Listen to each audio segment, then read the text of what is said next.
we're certainly excited. Our team is very excited about having the opportunity to play in the, Rose Bowl, sponsored by Capital One. It's kind of an honor for us to play against a very well-coached Notre Dame team. Brian Kelly's team has had an outstanding season. Very, very good team. Our team has had a really good week of preparation, and we're kind of looking at this because of the sort of unusual season that we're having, even for bowl games. There's just going today as if this is a normal road trip for us, but certainly not a normal game for us, and something our players are excited about, and really fortunate to have the opportunity to play in the college football playoff. Thank you, Coach Saban. As a reminder, please raise your hand to ask a question. When it is your turn, your name will be called, and then you can unmute your microphone. We'll start with Chris Daly.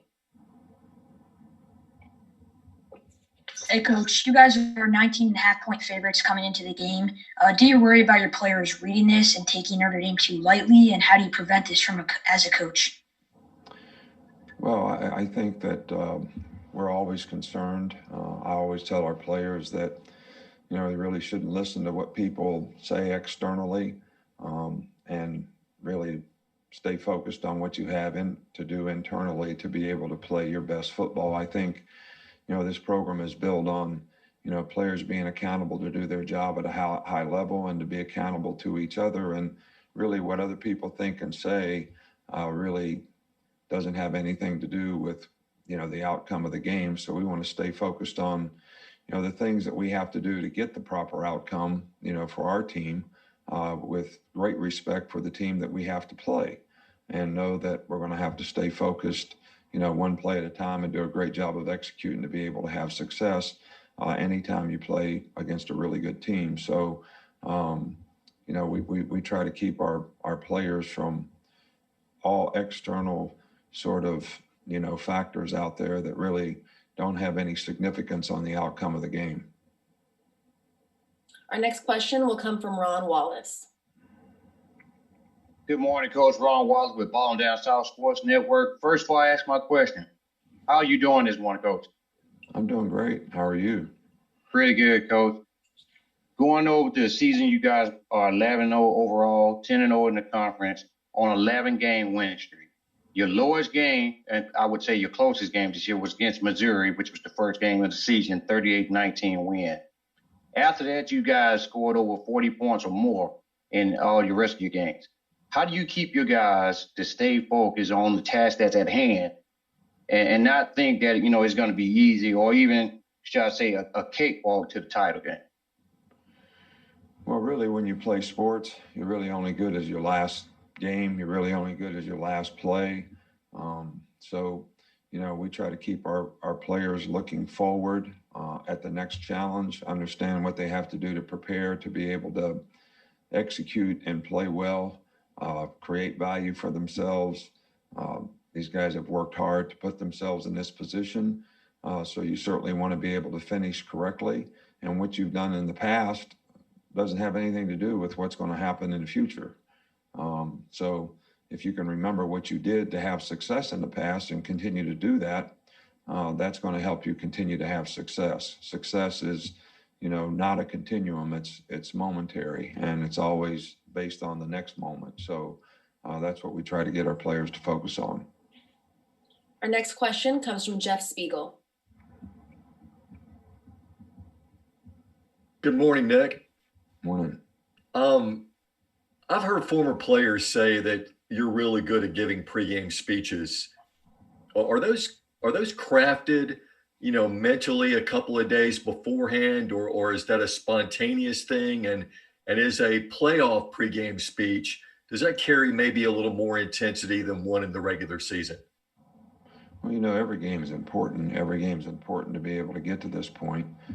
This is the next game. It's the most important game because it is the next game. How you feeling this morning, Coach? Doing great, thank you.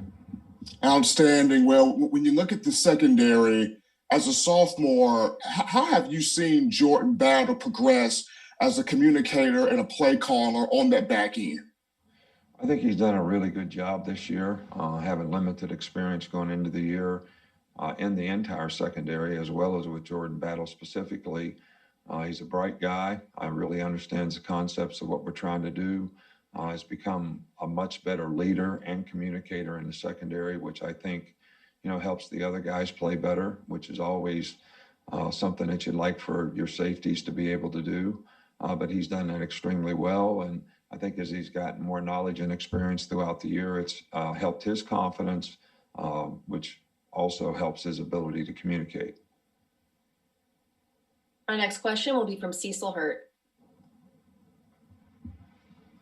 Coach, you had several players who went home for Christmas, obviously, and came back. How has the testing protocol gone for players and staff? And do you expect everybody on the flight today? Yeah, we haven't had any problems to this point. I always knock on wood when I say that. Everybody that we expected to be on the trip will be on the trip. Great. Thank you, Coach. Our next question comes from AP Stedham. Good morning, Coach. Morning. Coach, as the season progresses through a set of circumstances or maturity, someone emerges as a key performer. When you looked at the Notre Dame team, have you seen that type of player? And on your own team as well, a few you might want to mention. And I want to ask you about the two tight ends for Notre Dame, number 24 Trimble, number 87 Mayer. Yeah. Well, I think, all three of their tight ends play a significant role in their offense. They all play extremely well. They're very versatile players. I think their quarterback has played well. I think their offensive line has played well.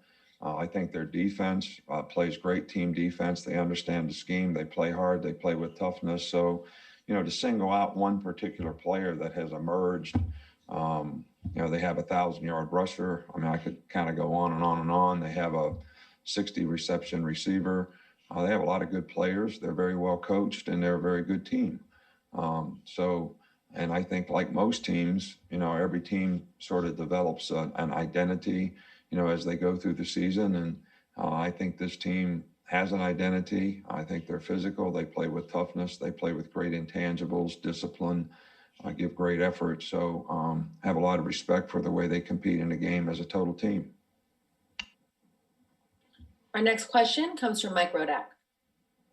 Has there been any change in the status of LeBron Ray or Jalen Waddle this week? And is there any other injury issues entering the game? No, there hadn't been any, changes with those two guys. We always have guys that are, a little nicked up that we kind of make a decision in pregame warmup if they'll be able to go or not. But we're hopeful that all those guys will be fine. Our next question comes from Aaron Suttles. You helped start Lance Taylor's coaching career. I wonder, back in 2007 when he was interviewing for that graduate assistant job, what you saw in him that gave him that opportunity. Yeah, Lance Taylor is a great coach, fine young man. Obviously, was a contributor here at Alabama as a player, and certainly would have loved to have him be a part of our staff. Things just didn't work out the right way at the right time for him or for us. And he's done an outstanding job with the players that he's responsible for at Notre Dame.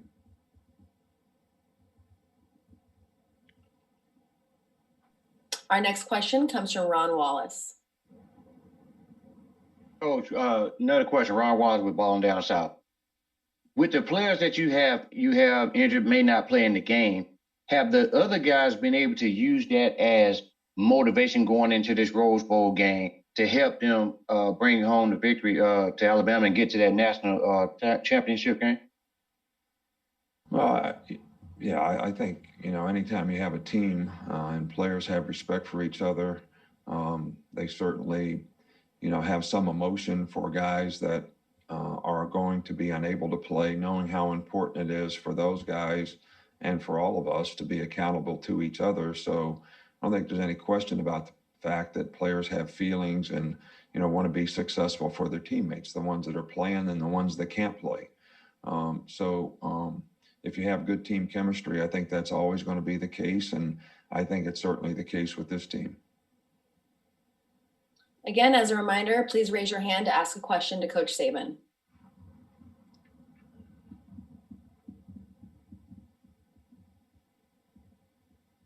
we have any addition? Oh, we have one more question. We have a question from AP Stedham.